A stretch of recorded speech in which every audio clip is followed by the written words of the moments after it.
بسم اللہ والصلاۃ والسلام علی رسول اللہ وبعد۔ محترم ناظرین، کرونا وائرس کے پھیلاؤ کو کم کرنے کے لیے ہمیں چاہیے کہ ہم کثرت سے دعائیں کریں۔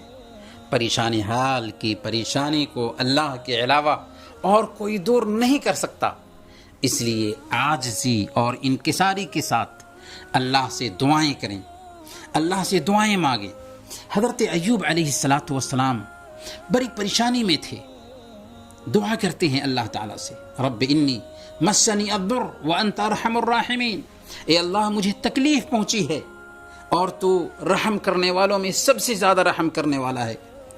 چنانچہ دعا قبول ہوتی ہے اور ان کو اس مصیبت سے نجات ملتی ہے۔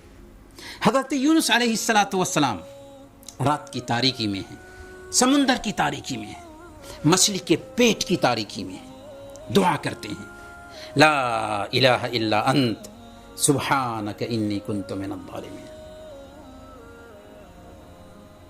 اللہ کے علاوہ کوئی معبود برحق نہیں، اے اللہ تو ہی معبود ہے، میں تیری پاکی بیان کرتا ہوں، میں ہی ظالموں میں سے تھا۔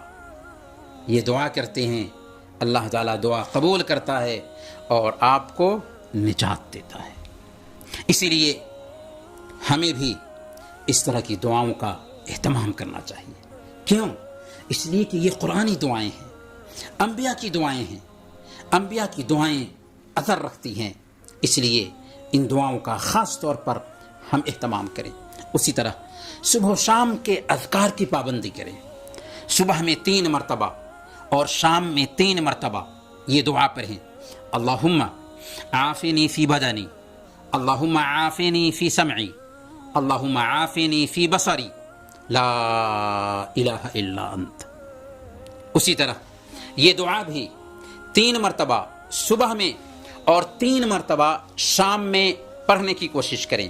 دعا کیا ہے؟ اعوذ بکلمات اللہ التامات من شر ما خلق، 3 مرتبہ صبح میں اور 3 مرتبہ شام میں۔ اسی طرح یہ دعا بھی 3 مرتبہ صبح میں اور 3 مرتبہ شام میں پڑھنے کی کوشش کریں۔ دعا کیا ہے؟